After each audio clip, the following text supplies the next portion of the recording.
Everything Sam में आपका बहुत बहुत स्वागत है दोस्तों। चलिए आज जो है हम लेके आए हैं इंटरमीडिएट का जो ये फाइनल एग्ज़ाम होने वाला है उसका मॉडल पेपर जो है लंच हो गया है और बिहार बोर्ड ने लंच कर दिया है। तो उसी को हम देखेंगे किस तरह से उसका जो मॉडल पेपर है किस तरह से उसमें क्वेश्चन दिया हुआ है, उसका आंसर दिया है। और इसमें जो सबसे बड़ी बात ये है जो इसमें बहुत सारा आंसर गलती भी दिया, मिस्टेक करके दे दिया है, तो उसको भी हम सुधार करके इसको डिस्कशन करेंगे। तो चलिए हम क्वेश्चन की ओर चलते हैं। आप सबसे पहले देख लीजिए, ये जो है हिस्ट्री का है, ठीक है।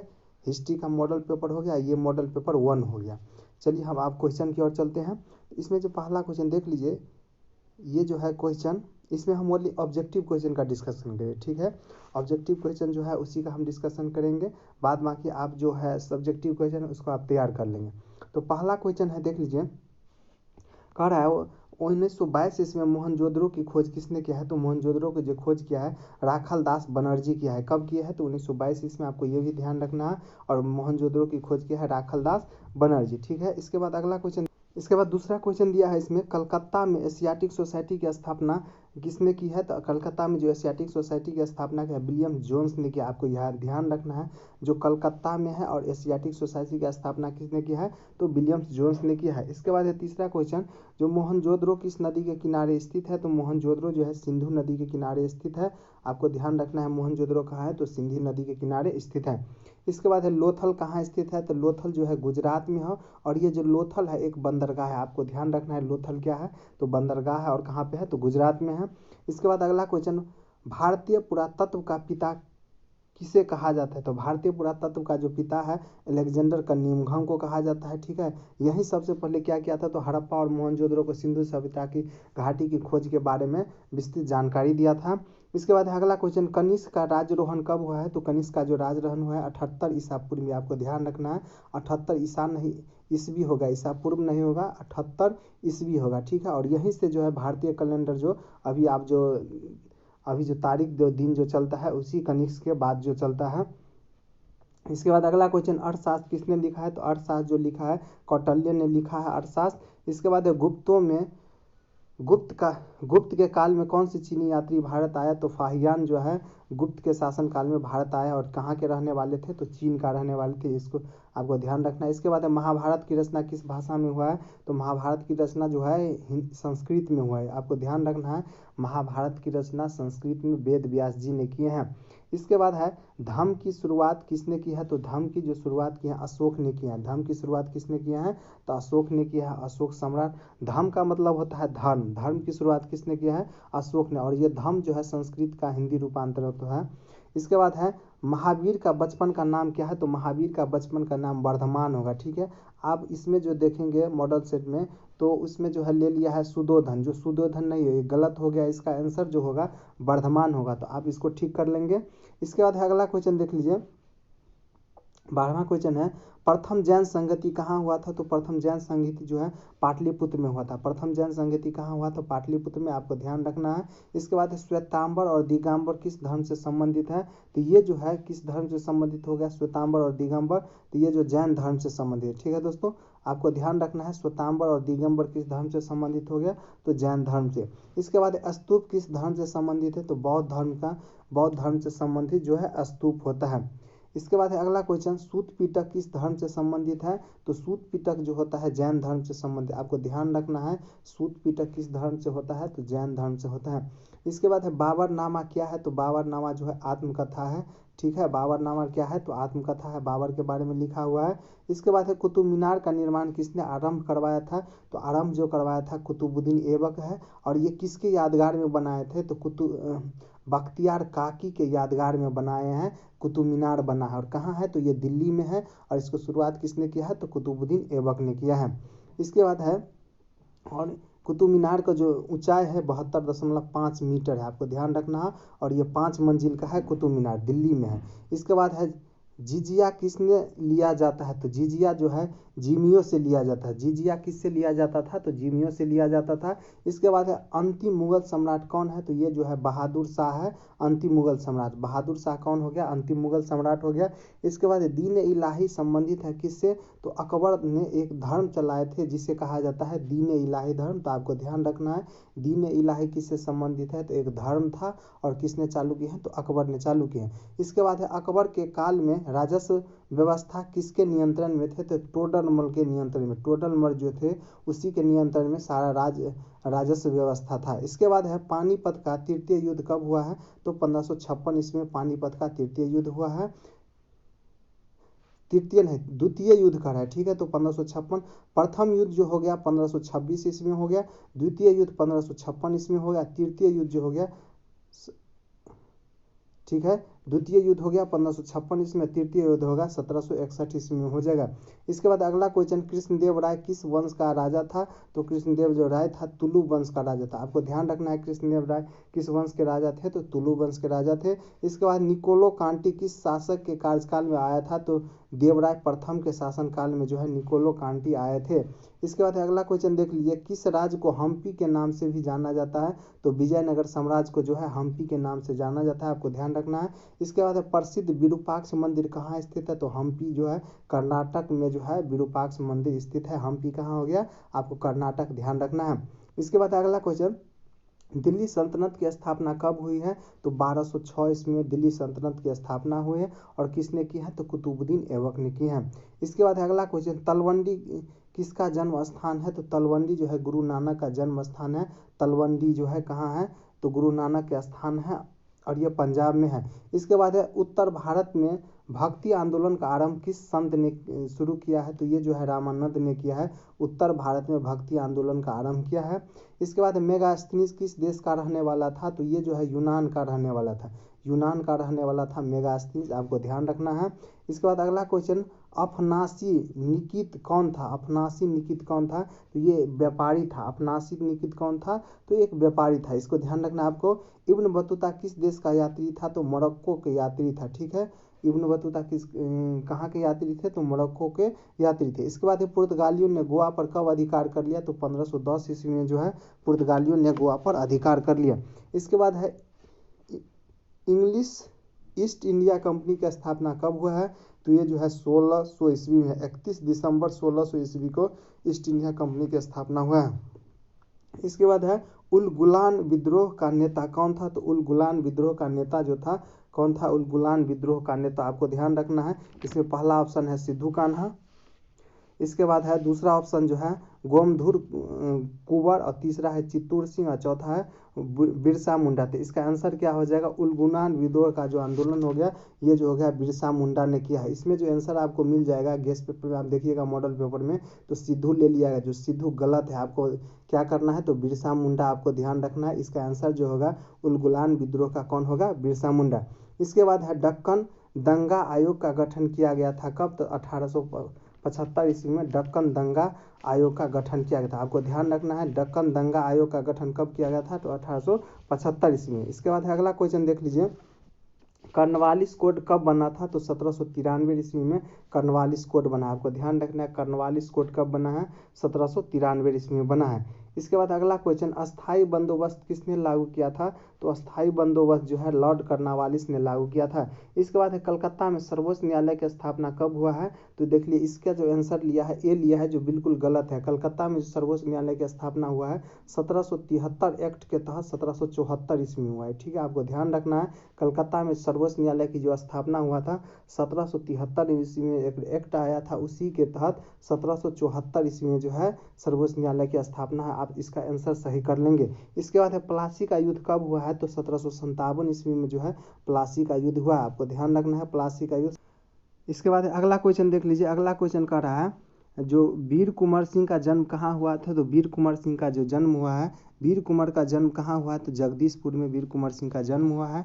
इसके बाद है द ग्रेट रिवेलियन नामक पुस्तक किसने लिखा है? तो देख लीजिए इसमें जो आंसर लिया है अशोक मेहता, लेकिन आप बुक को जब इसको खोजेंगे बुक सब में तो अशोक मेहता नहीं ले रहा है, बहुत सारा राइटर इसका ले रहा है। तो आप इसको क्वेश्चन को ध्यान से देख लीजिएगा, गूगल पर सर्च कर लीजिएगा, ठीक है दोस्तों। इसके बाद अगला क्वेश्चन है लखनऊ से 1857 के विद्रोह का नेतृत्व किसने किया है? तो लखनऊ से जो किया है बेगम हजरत महल ने किया है। लखनऊ से विद्रोह का नेतृत्व किया था 1857 ईस्वी में।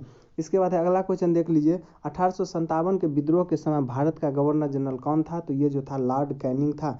आपको ध्यान रखना 1857 का जो विद्रोह हुआ था उस टाइम भारत का गवर्नर कौन था? तो लॉर्ड कैनिंग था। इसके बाद है वास्को डी गामा भारत कब पहुंचा है? तो ये जो है 1498 ईस्वी में भारत पहुंचा है। दूसरा बार जो आया था 1498 में पहुंचा है, इसके बाद फिर चला गया, और दूसरा बार जो आया है 1502 ईस्वी में वास्को डी गामा भारत आया था।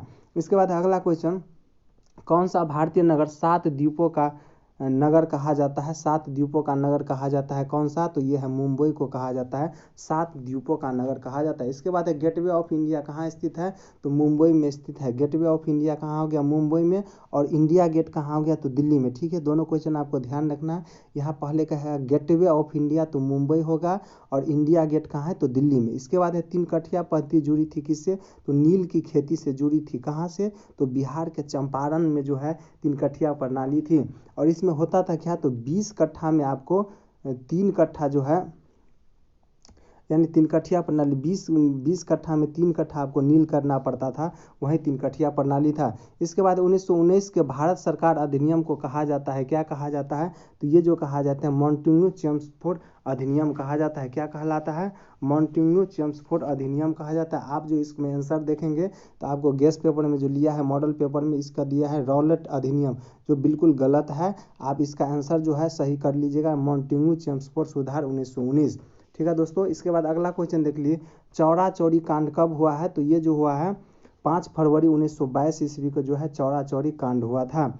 इसके बाद अगला क्वेश्चन देख लीजिए, स्वराज दल का गठन कब हुआ है? तो 1923 ईस्वी में मोतीलाल नेहरू ने स्वराज दल का गठन किया था। इसके बाद है गांधी जी पेशे से क्या था? तो पेशे से जो वकील था। गांधी जी पेशे से क्या था? तो वकील था। इसके बाद है शेरे पंजाब के नाम से किसे जाना जाता है? तो ये जो है लाला लाजपत राय को शेरे पंजाब के नाम से जाना जाता है। किसको? लाला लाजपत राय को। इसके बाद है कांग्रेस के किस अधिवेशन में पूर्ण स्वराज का प्रस्ताव रखा गया था? तो ये लाहौर अधिवेशन। और उन्हें कब हुआ था? 1929 ईस्वी को लाहौर अधिवेशन हुआ था। उसी में जो है पूर्ण स्वराज का लक्ष्य पारित, मतलब लक्ष्य रखा गया था। इसका अध्यक्ष कौन था? उस जो कांग्रेस का अधिवेशन हुआ था उसका जो अध्यक्ष था जवाहरलाल नेहरू थे। इसके बाद अगला क्वेश्चन, द्वितीय विश्व युद्ध कब समाप्त हुआ है? तो समाप्त हुआ है 1945 ईस्वी में। शुरू हुआ था 1939 ईस्वी में, और समाप्त हुआ है कब? 1945 ईस्वी में। आपको ध्यान रखना है। इसके बाद है पाकिस्तान शब्द के जन्मदाता कौन है? तो ये जो है चौधरी रहमत अली है। पाकिस्तान शब्द का जन्मदाता कौन है? चौधरी रहमत अली। इसके बाद अगला क्वेश्चन देख लीजिए, कह रहा है स्वतंत्र भारत का अंतिम गवर्नर जनरल कौन था? तो ये जो है लॉर्ड माउंटबेटन है। स्वतंत्र भारत का अंतिम गवर्नर जनरल लॉर्ड माउंटबेटन है। इसी में अगर कर देता स्वतंत्र भारतीय पूछ देता तो ये हो जाता इसका आंसर सी राजगोपालाचारी। ठीक है, इसका जो आंसर अभी है, कह रहा है स्वतंत्र भारत का अंतिम गवर्नर जनरल तो लॉर्ड माउंटबेटन है। ठीक है, और इसी में लगा देता स्वतंत्र भारत का अंतिम भारतीय गवर्नर जनरल, तब इसका आंसर क्या हो जाता? सी गोपालाचारी हो जाता। इसके बाद है भारतीय संविधान सभा के अध्यक्ष कौन थे? तो ये थे डॉक्टर राजेंद्र प्रसाद थे। भारतीय संविधान सभा के अध्यक्ष कौन थे? डॉक्टर राजेंद्र प्रसाद। इसके बाद है भारत लौह पुरुष किसे कहा जाता है? भारत का लौह पुरुष के नाम से किसे जाना जाता है? तो सरदार वल्लभ भाई पटेल को जाना जाता है। इसके बाद है राष्ट्रीय गान किसने लिखा है? तो ये जो है रविंद्रनाथ टैगोर ने लिखे हैं। ठीक है, राष्ट्रीय गान कौन लिखे हैं? तो रविंद्रनाथ टैगोर ने लिखे हैं। इसके बाद है अगला क्वेश्चन, हड़प्पा सभ्यता का सबसे बड़ा नगर कौन है? तो ये जो है मोहनजोदड़ो है, हड़प्पा सभ्यता का सबसे बड़ा नगर। आपको ध्यान रखना है। इसके बाद भारतीय पुरातत्व सर्वेक्षण विभाग के पहले डायरेक्टर जनरल कौन थे? तो ये जो थे ए कनिंघम थे। ए कनिंघम थे जो भारतीय पुरातत्व सर्वेक्षण विभाग के पहले डायरेक्टर थे। इसके बाद अगला क्वेश्चन, हड़प्पा सभ्यता में अग्निकुंड कहाँ पाई गई है? तो ये जो है देख लिए कालीबंगन और लोथल दोनों में अग्निकुंड पाया गया है। कहाँ कहाँ? कालीबंगन और लोथल में। ठीक है, आपके बुक में जो आंसर दिया गया है लोथल दिया होगा, लेकिन आप देखेंगे तो अग्निकुंड का प्रमाण जो है कालीबंगन और लोथल दोनों जगह पाया गया है। तो आप इसको दोनों याद करना है, कालीबंगन और लोथल। इसके बाद है मालविका अग्निमित्र किसकी रचना है? तो ये जो कालिदास की रचना है मालविका अग्निमित्र। इसके बाद है प्रयाग प्रशस्ति स्तंभ अभिलेख किस लिपि में है? तो ये जो है ब्राह्मणी लिपि में लिखा गया है। प्रयाग प्रशस्ति स्तंभ अभिलेख किस लिपि में लिखा गया है? तो ब्राह्मणी लिपि में। इसके बाद है अंगुत्तर निकाय किसका धर्म ग्रंथ है? तो अंगुत्तर निकाय जो है बौद्ध का धर्म ग्रंथ है। अंगुत्तर निकाय किसका धर्म ग्रंथ है? तो बौद्ध का धर्म ग्रंथ है। इसके बाद है अगला क्वेश्चन देख लीजिए, धर्म महामात्रो को किसने नियुक्त किया था? तो अशोक ने। धर्म महामात्व को किसने नियुक्त किया था? तो अशोक ने नियुक्त किया था। इसके बाद है जीवक वैद्य किस वंश के काल में थे? तो ये जो है हर्यक वंश के काल में थे जीवक वैद्य। इसके बाद है किस शिलालेख में हमें अशोक के द्वारा कलिंग विजय का पता चलता है? तो ये जो है 13वें शिलालेख में कलिंग विजय का पता चलता है। और कलिंग का जो युद्ध हुआ था 261 ईसा पूर्व में हुआ था। आपको ध्यान रखना है कलिंग का जो युद्ध हुआ था 261 ईसा पूर्व में। इसके बाद है अगला क्वेश्चन देख लीजिए, मनुस्मृति में कितने प्रकार के विवाह की चर्चा किया गया है? तो मनुस्मृति में जो है 8 प्रकार के विवाह की चर्चा किया गया है। इसके बाद है डॉक्टर भीमराव अंबेडकर ने किस धर्म को अपनाया था? तो लास्ट में जो था बौद्ध धर्म अपनाया। सबसे पहले वो जो थे हिंदू ही धर्म थे और किस जाति से? तो महार जाति से संबंधित थे। और लास्ट में क्या किए थे? तो वो बौद्ध धर्म अपना लिए थे अंतिम चरण में। इसके बाद है पुराणों की संख्या कितना है? तो पुराणों की संख्या जो है 18 है। इसके बाद है अकबरनामा कितने खंडों में विभाजित है? तो अकबरनामा जो है 3 खंडों में विभाजित है। ठीक है, आपको ध्यान रखना है अकबरनामा कितने खंडों में विभाजित है? तो 3 खंडों में। आपका आंसर जो लिया गया है मॉडल पेपर में 5 लिया गया है, जो बिल्कुल गलत है। आप एनसीईआरटी में भी बुक को खोल के देखेंगे तो उसमें दिया हुआ है 3 ही दिया हुआ है। तो इसीलिए आप आंसर इसको सही कर लेंगे, 5 नहीं होगा। अकबरनामा 3 खंडों में विभाजित है। इसके बाद अगला क्वेश्चन देख लीजिए, आईने अकबरी मूलतः किस भाषा में लिखी गई है? तो आईने अकबरी जो है मूलतः फारसी भाषा में लिखा गया है। ठीक है, आपको ध्यान रखना है आईने अकबरी किस भाषा में? तो फारसी भाषा में लिखी गई है। इसके बाद है शेरशाह सूरी ने 1540 ईस्वी में किसे परास्त किया था? तो ये जो है हुमायूं को परास्त किया था। शेरशाह सूरी ने 1540 ईस्वी में किसे परास्त किया था? तो हुमायूं को परास्त किया था। और शेरशाह और हुमायूं के बीच जो है युद्ध हुआ है, बिलग्राम का युद्ध हुआ है, कन्नौज का युद्ध हुआ है। ठीक है दोस्तों, 1539-40 में। इसके बाद है अकबर को किस वर्ष बादशाह घोषित किया गया था? ये जो है 1556 ईस्वी में अकबर को बादशाह घोषित किया गया। इसके बाद अगला क्वेश्चन, खालसा पंथ की स्थापना किसने की थी? तो ये जो है गुरु गोविंद सिंह ने किया है। खालसा पंथ की स्थापना किसने किया है? तो गुरु गोविंद सिंह ने किया है। इसके बाद तालीकोटा का युद्ध कब हुआ है? तो तालीकोटा का युद्ध हुआ है 1565 ईस्वी में हुआ है। तालीकोटा का युद्ध कब हुआ है? तो 1565 ईस्वी में हुआ है। इसके बाद विट्ठल मंदिर का निर्माण किस शासक के काल में प्रारंभ हुआ है? तो ये जो है देवराय द्वितीय के शासन काल में विट्ठल मंदिर का निर्माण पूरा हुआ है। इसके बाद प्रारंभ हुआ है, पूरा नहीं हुआ है, प्रारंभ हुआ है। इसके बाद लिंगायत आंदोलन की स्थापना किसने किया है? तो ये है बसावन ने किया है। लिंगायत आंदोलन की स्थापना किसने किया है? तो बसावन या बासव ने किया है। इसके बाद फ्रांसीसी बर्नियर किस शासक के काल में आया था? तो ये जो है औरंगजेब के शासन काल में आया है। कब आया है? तो 1656 ईस्वी में आया है। आपको ध्यान रखना है फ्रांसिस बर्नियर किस शासन के काल में आया है? तो औरंगजेब के शासन काल में आया है। और कब आया है? तो 1656 ईस्वी में आया है। इसके बाद 1857 के विद्रोह की पूर्व निर्धारित तिथि क्या थी? तो ये जो है 31 मई 1857 थी। ठीक है, आपको ध्यान रखना है 1857 के विद्रोह की पूर्व निर्धारित तिथि क्या थी? तो 31 मई 1857। इसके बाद तात्या टोपे को फांसी कब दी गई? तो ये जो है 18 अप्रैल 1859 ईस्वी को जो है तात्या टोपे को फांसी दी गई है। कब दिया गया है? 18 अप्रैल 1859 ईस्वी के। इसके बाद झोकन बाग हत्याकांड कहाँ हुआ था? तो ये जो है झांसी में हुआ था। झोकन बाग हत्याकांड कहाँ हुआ था? तो झांसी में हुआ था। आपको ध्यान रखना है। इसके बाद खेरा सत्याग्रह कब हुआ था? तो 1918 ईस्वी में जो है खेरा सत्याग्रह हुआ था। इसके बाद पुर्तगालियों ने गोवा में किस वर्ष अपना व्यापारिक केंद्र स्थापित किया था? तो ये जो है 1510 ईस्वी में व्यापारिक केंद्र स्थापित किया था पुर्तगालियों ने गोवा में। इसके बाद लॉर्ड वेलेस्ली भारत के गवर्नर जनरल बनकर कब आए थे? तो ये जो आए थे 1798 ईस्वी में जो है लॉर्ड वेलेस्ली भारत के गवर्नर जनरल बन के आए थे। इसके बाद गांधी जी के पारस्परिक शिक्षा कहाँ हुई थी? तो ये जो है गांधी जी की प्रारंभिक शिक्षा जो है पोरबंदर में हुआ था। गांधी जी की प्रारंभिक शिक्षा कहाँ हुआ है? तो पोरबंदर में हुआ। इसके बाद कृषि में 3 कठिया पद्धति कहाँ लागू हुई थी? तो चंपारण में 3 कठिया पद्धति लागू हुई थी। इसके बाद सेवर्स की संधि किसके बीच हुआ है? तो ब्रिटेन एवं तुर्की के बीच जो है सेवर्स की संधि हुआ है। सेवर्स की संधि किसके बीच हुआ है? तो ब्रिटेन और तुर्की के बीच हुआ है। इसके बाद साबरमती से दांडी की यात्रा गांधी जी ने कितने दिनों में की थी? तो ये जो है 24 दिन में किया था। साबरमती से दांडी की यात्रा गांधी जी ने कितने दिन में किया है? तो 24 दिन में किया था। इसके बाद कितने गोलमेज सम्मेलन हुए हैं? तो 3 गोलमेज सम्मेलन हुए। कब 1930 ईस्वी में, 1931 ईस्वी में और 1932 ईस्वी में ये गोलमेज सम्मेलन हुए हैं। कितने गोलमेज सम्मेलन हुए हैं? तो 3 गोलमेज सम्मेलन हुए हैं। इसके बाद है भारत को प्रांतीय स्वायत्तता किस अधिनियम से प्राप्त हुआ है? तो ये जो है 1935 के अधिनियम से भारत को प्रांतीय स्वायत्तता प्राप्त हुआ है। इसके बाद है करो या मरो का नारा किसने दिया है? तो ये महात्मा गांधी ने करो या मरो का नारा दिए हैं। इसके बाद 1906 में मुस्लिम लीग की स्थापना कहाँ हुआ है? तो ये ढाका में हुआ है मुस्लिम लीग की स्थापना 1906 में। इसके बाद है भारतीय संविधान कब लागू हुआ है? तो ये है 26 जनवरी 1950 को भारतीय संविधान लागू हुए हैं। इसके बाद है विक्टोरिया टर्मिनल किस शैली की इमारत है? तो ये जो है इंडो सारोसेनिक शैली का, ठीक है, आपको ध्यान रखना है। विक्टोरिया टर्मिनल जो है इंडो सारोसेनिक शैली का उदाहरण है, आपको ध्यान रखना है। क्या इसका आंसर हो जाएगा? इंडो सारोसेनिक शैली। इसके बाद है लॉटरी कमेटी का गठन कब हुआ है? तो लॉटरी कमेटी का जो गठन हुआ है 1817 ईस्वी में लॉटरी कमेटी का गठन हुआ है। इसके बाद अगला क्वेश्चन देख लिए, गुरुदेव की उपाधि किसने दी है? तो गुरुदेव की उपाधि किसे दी गई है? तो रविंद्रनाथ टैगोर को गुरुदेव की उपाधि दी गई है। इसके बाद अगला क्वेश्चन देख लीजिए, 100 क्वेश्चन जो है, कांग्रेस का विभाजन किस अधिवेशन में हुआ है? तो 1907 ईस्वी में हुआ था, सूरत अधिवेशन में, और इसकी अध्यक्षता किया था कौन? रास बिहारी बोस ने किया था, ठीक है। तो आपको ध्यान रखना है कांग्रेस का विभाजन जो है किस अधिवेशन में हुआ है? तो सूरत अधिवेशन में हुआ है। कब हुआ है? तो 1907 ईस्वी में हुआ है। इस जो है कांग्रेस का जो अधिवेशन हो इसका अध्यक्षता किसने किया था? तो रास बिहारी बोस ने किया, ठीक है दोस्तों। तो इस तरह से आप देख लीजिए, जो इसमें कुछ ऑप्शन आंसर जो था बोर्ड द्वारा गलत मतलब मिस्टेक से कर दिया गया था, तो उसको आप करेक्शन कर लीजिएगा, ठीक है दोस्तों।